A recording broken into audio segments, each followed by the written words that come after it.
We are at the water here this afternoon with the Cobalt 24SD. So this is a 2014 boat powered by a MerCruiser 377 mag MPI 320 horsepower V8 stern drive. So it's a 6.2 litre V8.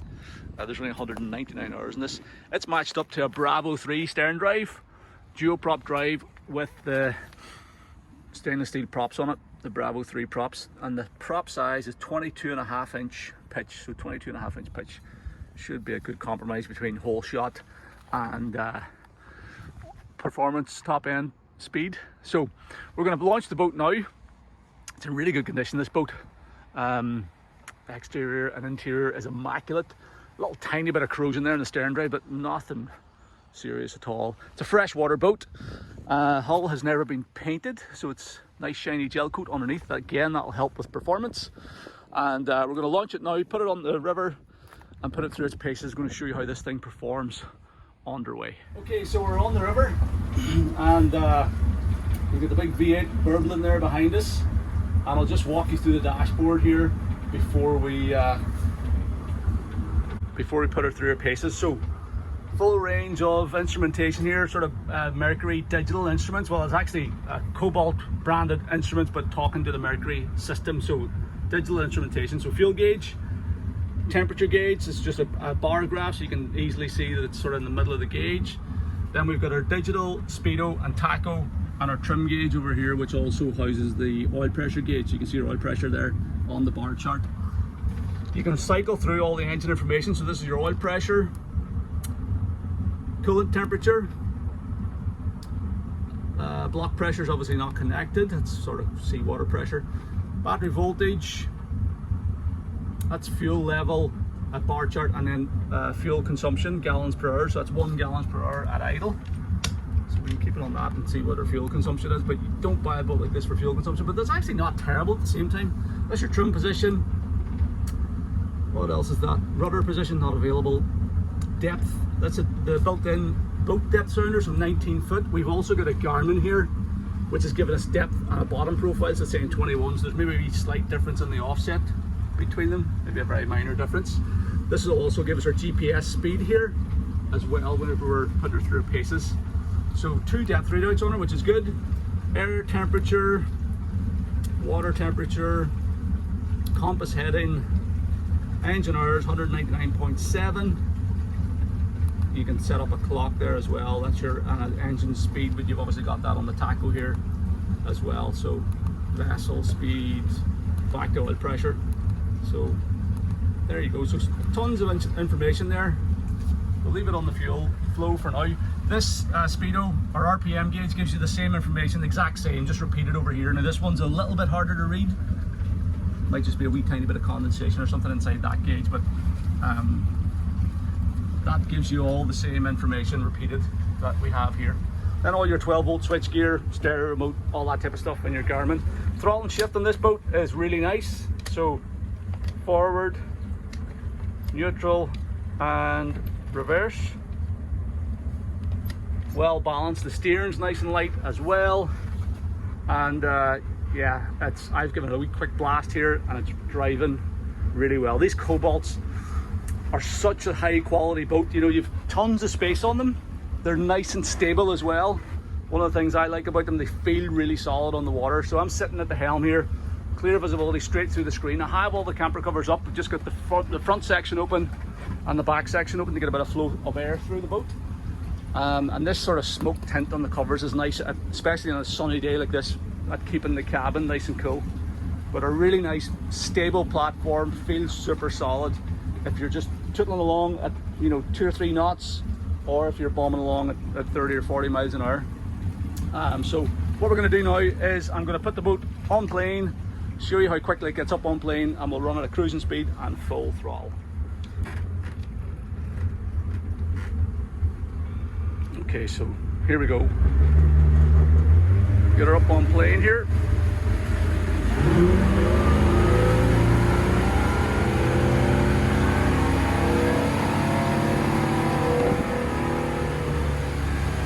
That is fast. She's up and away in a heartbeat. Don't lose sight of the horizon. The it back to about, say, 3,000 RPM or so.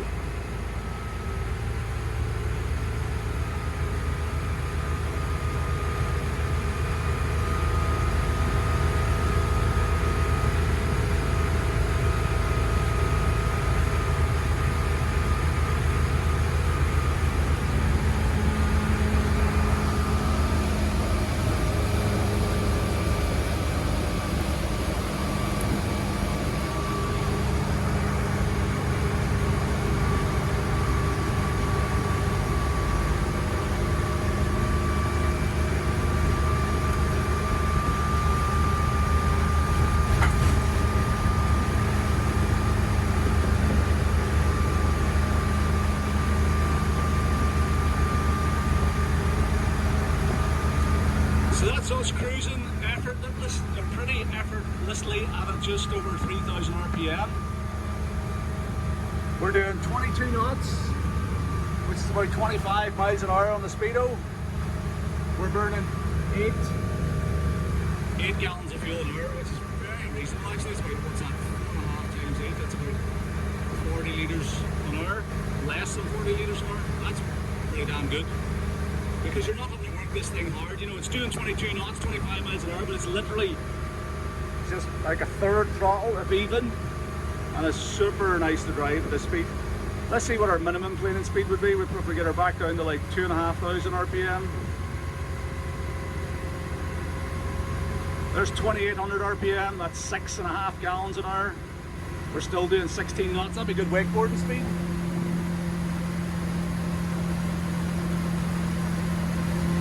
So a nice big wake there at that speed actually. And we're doing 6 gallons of fuel per hour. That's probably US gallons as well actually, so it's like 6 fours.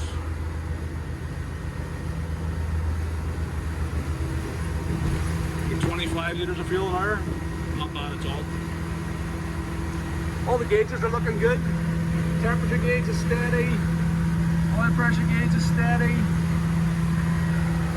Let's do about 12, well, what's that, 10.5 knots now at 2,500 RPM.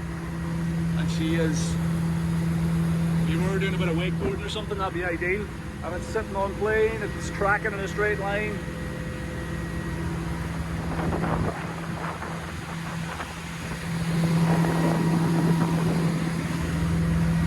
Running really nice. But your most comfortable sort of cruise is going to be in around about 3,000 RPM. Boat sits nice and level. It's doing 20 knots, 22 knots.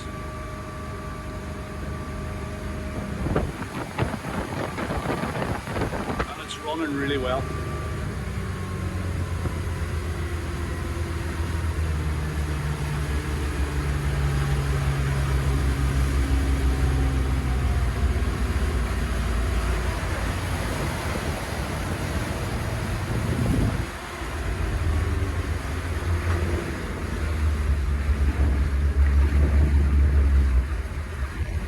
So bring her back to idle speed.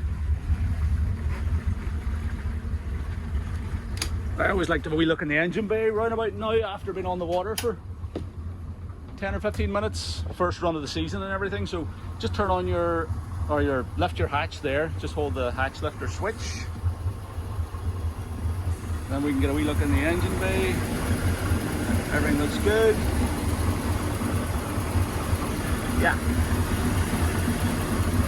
That all looks nice. No leaks. Everything looks running nice and smooth. Okay, so let's put her on plane again. And we'll do a full speed run here now. So just ease her up on the plane now, because we saw how quick it gets up if you floor it. But even if you're just feeding the throttle in gradually, you still don't lose sight of the horizon. It still stays nice and level, and she just builds up speed nicely. That's us playing. This is up to 18 knots, so you know you don't have to give it full throttle to get this put up on plane, because it's such a big torquey engine. You can just feed the throttle in nice and smoothly, and it's up and away. Steering is lovely. She's super responsive for such a big boat. You can chuck it around like a smaller bow rider.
full speed was about 42 knots on the GPS. It's doing just about 5,200 RPM. It really was maxed. I think I heard it bring on the rev limiter maybe once, so it really is, I'd say it's ideally propped, because it's, by the time you put like another 3 or 4 people on board, it's not going to hit the rev limiter. But it's definitely that. I think that size, that 22.5 inch prop, is the best combination for getting up on the plane like that in a heartbeat. So it's great for water sports and stuff. And flat out, it's doing 42 knots, which is about 48 miles an hour or something like that. Running really good, this thing. Temperatures and pressures all held solid, they were all good. And yeah, she's running really nice, this thing. Lovely boat. I really like the swim platform, the way it sits right at the water level. And then if you fold down that swim step, it makes swimming off the back of the boat really, really nice. Great setup for water sports. And the other thing that's great on a big day boat like this, with loads of room that you want to spend the whole day on, is this enclosed heads compartment. So I've got the bow closed up there at the minute, the cover on. You probably noticed these covers were doing a bit of flapping around at top speed. I think the owner has generally used this boat as a bit of a cruiser. So if you were planning on bombing around flat out everywhere, you'd maybe take the side panels and stuff down, but as you saw, anything up to 30 knots, those covers are 25 knots, those covers are 100%, they don't move at all. They were still okay even flat out, but they were just doing a wee bit of flapping. So, really nice boat. Cobalt is the top of the tree when it comes to the quality American sports boat, and this thing doesn't disappoint. Great effortless performance, running the dream, everything's working, and it's doing, all the instruments are all doing their thing, and it's driving really nice. So if you're interested in this boat, you're looking for a big sporty day boat you can take the whole family out on, it's rated to carry 12 passengers, and it even has that enclosed heads compartment. This Cobalt is going to be a great buy for someone. So that's how this Cobalt performs with the 377 mag Bravo 3 stern drive. Thank you for watching. I hope you found the video useful.